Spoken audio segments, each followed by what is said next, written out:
Ya, keluarga Indonesia kembali lagi di Kumpul Keluarga masih membahas tentang parental burnout sampai bingung.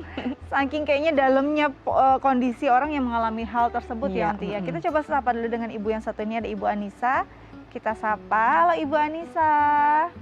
Halo Mbak Dika, halo Aunty Jovi. Hai. Halo juga Dede kecil. Oke, Ibu Anissa, hari ini kita ngobrol tentang parental burnout. Ini tadi kalau mungkin ikut di segmen sebelumnya, bahwa ini kondisi yang lebih dalam lagi dari stres. Bahwa stres tadi mungkin sifatnya sementara, burnout ini bisa jadi hal yang sudah berkepanjangan stresnya tapi tidak ada tindakan. Nah, kalau dari Mbak Anissa sendiri, pernah tidak sih merasakan hal tersebut? Pernah sih, pernah banget kayaknya. Apalagi dengan kondisi saya nih ibu rumah tangga yang produktif menjalankan bisnis online dan tanpa helper kalau lagi suami kerja gitu kan. Jadi bener-bener sehari-hari berduaan gitu. Jadi kalau udah lagi ngerjain orderan atau apa tuh capek banget, terus bawaannya mau marah-marah. Belum lagi ditambah lagi proses toilet training. Lihat tiba-tiba dia lupa untuk ngomong, langsung kepancing lagi, kayak gitu-gitu sih. Jadi kayak emang lebih gampang emosi, bawaannya marah-marah melulu gitu. Oke, jadi memang tadi ya dari kondisi kondisi yang terjadi di rumah bisa terjadi itu bukan mungkin pengaruhnya bukan hanya karena si anak, karena kita punya kesibukan lain, akhirnya kita kondisinya kurang nyaman, lalu melakukan pengasuhan itu jadi kayak suatu hal yang sangat berat dan menjengkelkan. Itu sebenarnya udah masuk burnout ya, Onti?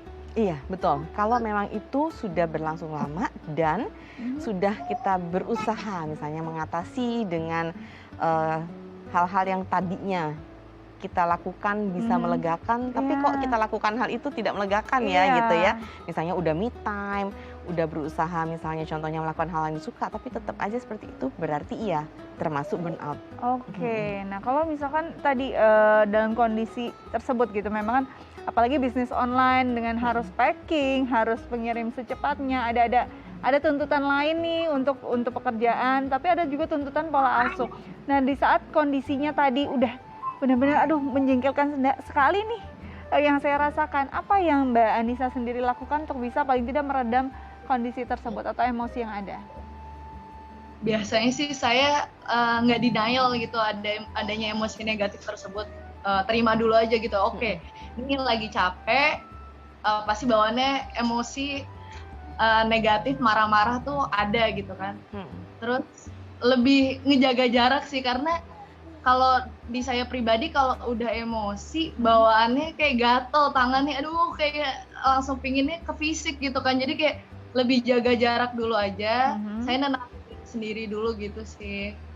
Oke, menerima perasaan yang ada. Ini penting sekali ya, Onti, saat kita merasakan amarah ataupun emosi pada anak, paling tidak menerima dulu. Tadi kalau pernah kita bahas juga saat kita marah pada anak, setengahnya tuh lagi marah pada diri sendiri. Jadi memang harus kita yang dibenahi dulu gitu ya, Onti ya. Betul sekali. Dan tadi kata terima itu penting sekali, karena dengan menerima kita tahu bahwa ini wajar dan kita tahu bahwa orang lain juga bisa berada pada posisi kita dan ibu-ibu lain pun juga akan mengalami hal sama. Nah, dengan perasaan kolektif seperti ini, merasa oh ini adalah memang hal yang biasa terjadi dan orang tua lain juga pernah mengalaminya, kita merasa bisa itu tadi menerima, dan kalau sudah menerima kita akan cari cara untuknya. Tapi kalau kita masih denial, kita masih menyangkal, merasa bahwa bukan ini cuma aku sendiri, aku paling sengsara dan sebagainya. Nah, itu kita akan jauh dari solusi, karena kita aja masih belum merasa itu adalah hal yang memang wajar kan gitu. Nah, jadi tadi saya senang sekali dengan perkataan Bu Anissa, saya terima, saya nggak deny. Nah, itu penting sekali supaya kita semakin dekat kepada solusi. Itu dia, jadi kalau ada masalah terima dulu sebenarnya, memahami betul bahwa benar-benar ini masalah, jangan ditolak, karena kadang-kadang jadi lama gitu prosesnya untuk diselesaikannya. Ibu Anissa, pernah tidak sih berbicara tentang hal ini terhadap pasangan, atau memang selama ini dipendam saja sendiri? Biasanya sih kalau lagi ada suami dan itu lagi kambuh gitu ya, pertama sih biasanya suami meluk dulu gitu kan. Terus anak suami yang handle anak gitu kan, dia yang megang gitu kan. Terus habis itu ditenangin dulu, ditanya kenapa, apa yang lagi unek-uneknya apa, coba dikeluarin lewat kata-kata ya. Emang butuh waktu sih. Tapi biasanya sharing untuk dikeluarin apa yang lagi bikin kesel hari itu, saat itu, yang bikin capek apa kayak gitu. Wow, senang sekali ya punya pasangan yang juga support. Ini penting sekali ya Ontia, bagaimana tadi kan sebenarnya bukan hanya ibu, ayah juga bisa merasakan hal yang serupa. Kalau bisa sama-sama mengenali hal ini, bisa saling support ya nggak sih Onti? Betul, makanya keterbukaan terhadap pasangan itu sangat penting gitu. Jadi pada saat kita merasa sudah burn out, lelah secara fisik, mental, emosi, kita perlu katakan kepada pasangan kita. Atau misalnya di rumah ada anggota keluarga lain, kita juga perlu sampaikan. Tapi terutama pada pasangan, katakan bahwa aku sudah merasa lelah, aku merasa capek, dan saya sudah berusaha untuk melakukan strategi-strategi untuk bisa menenangkan diri, tapi masih belum bisa gitu. Aku masih tetap capek. Boleh nggak aku minta waktu sebentar misalnya, kayak tadi yang dilakukan Bu Anissa ya, bahwa akhirnya berganti peran, si ayahnya yang menjaga si anak, misalnya seperti itu. Nah itu memang diperlukan, karena kalau kita pendem sendiri gitu ya, kita tidak berkomunikasi, kita tidak terbuka, pasangan kan nggak akan tahu. Nah kalau dia nggak tahu kan, dia nggak tahu gimana cara ngebantunya. Pada saat kita terbuka, barulah pasangan tahu bahwa oh pasangan saya butuh bantuan dan saya akan membantunya. Oke, ini sebenarnya pentingnya komunikasi dan keterbukaan. Kalau tadi mungkin beruntungnya Ibu Anissa punya pasangan yang support, tapi mungkin ada sebagian besar perempuan di Indonesia, ibu-ibu di Indonesia tidak punya pasangan yang support. Tahu, bahkan sudah diberitahu, dikomunikasikan saya dalam kondisi yang tidak nyaman. Tapi mungkin ya itu tugas kamu sebagai ibu. Bagaimana menghadapi pasangan yang tidak memahami kondisi istri dalam kondisi yang sebenarnya sedang terpuruk begitu, Anti? Iya, betul. Nah terkadang memang benar masalah komunikasi ini menjadi suatu masalah yang pelik karena akan ada sejarah di belakangnya juga yang mengikuti. Misalnya pada saat tadi unsur-unsur mindset suami misalnya mengatakan bahwa ini kan tugas kamu kan harusnya tahu dong tugas kamu, makanya nggak usah kerja lah, kan udah bilang ngurusin anak aja, ngapain sambil kerja, kamu cari masalah sendiri dan sebagainya. Sering sekali kan seperti itu. Nah pada saat si pasangan tidak bisa suportif pada kita, yang penting kita tetap mengutarakan perasaan itu. Jadi jangan justru disembunyikan. Jadi jangan disimpan gitu ya. Walaupun nanti dia menolak atau dia marah dan sebagainya, yang penting dia udah tahu dulu nih. Pada saat kemudian dia tahu dan kemudian dia pun tidak bisa membantu, berarti kita bisa mencari bantuan dari sumber yang lain. Contohnya? Gitu. Contohnya tenaga profesional.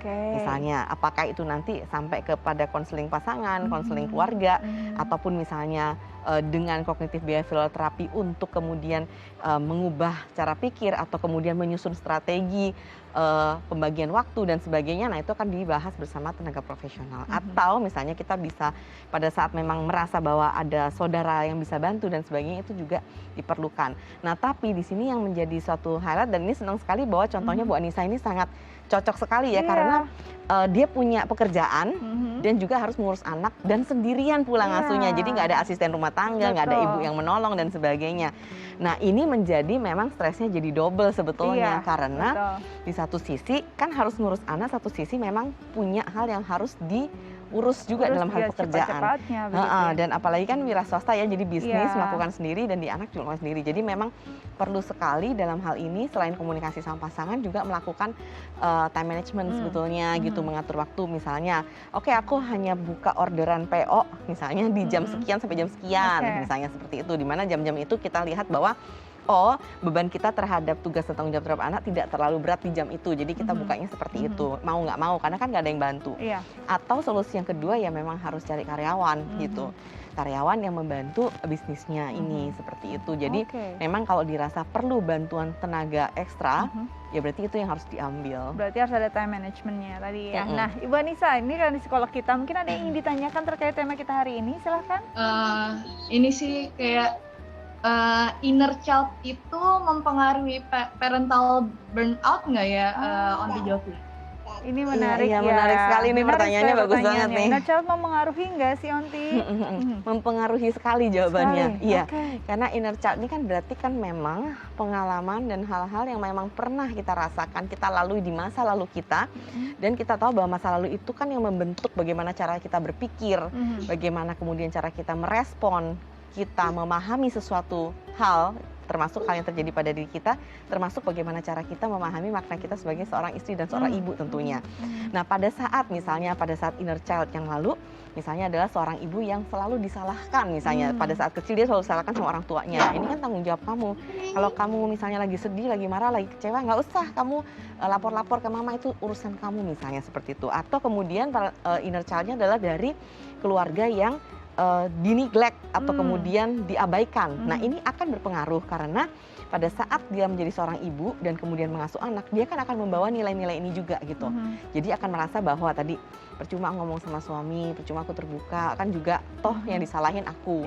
Semuanya aku emang orang yang paling misalnya terpuruk di sini. Nah, itu akan mempengaruhi gitu. Atau sebaliknya misalnya kalau tadi di masa lalunya, di inner child-nya merasa bahwa oh, aku adalah anak yang terabaikan. Pada saat kemudian dia menjadi seorang ibu dan harus mengasuh anak dan dia burn out, dia kan merasa bahwa iya ya, ngapain juga aku ngasuh anak kalau udah capek begini, udahlah aku abaikan aja. Akhirnya dia jadi menyalahkan lingkungan, nggak merawat anaknya gitu. Nah, bisa saja jadi itu memang ada benang merahnya, ada sambungannya dan memang mempengaruhi sekali. Oke, mempengaruhi sekali dan ini harus sebenarnya harus dibereskan dulu inner child tadi juga ya. Betul banget. Agar tidak berkepanjangan, akhirnya jadi satu hal yang jadi rantai terus berputar. Betul. Karena nanti bisa jadi kalau kita memberi pengalaman yang tidak nyaman pada anak, anak juga akan melakukannya lagi pada cucu kita nanti gitu. Betul, ya. dan nggak akan selesai kan jadi lingkarannya. Oke, itu dia tadi ya Ibu Anissa, mungkin bisa jadi satu hal yang tips yang bisa dilakukan di rumah. Salam untuk si kecil dan juga pasangan ya. Sampai jumpa. Sampai jumpa. Terima kasih Bu Anissa. Oke, makin seru. Aku makin banyak yang mau ditanya kayaknya nih ya. Tapi harus jeda dulu. Iya, Nah, oke. keluarga ini jangan kemana-mana. Tetap bersama kami di Kumpul Keluarga.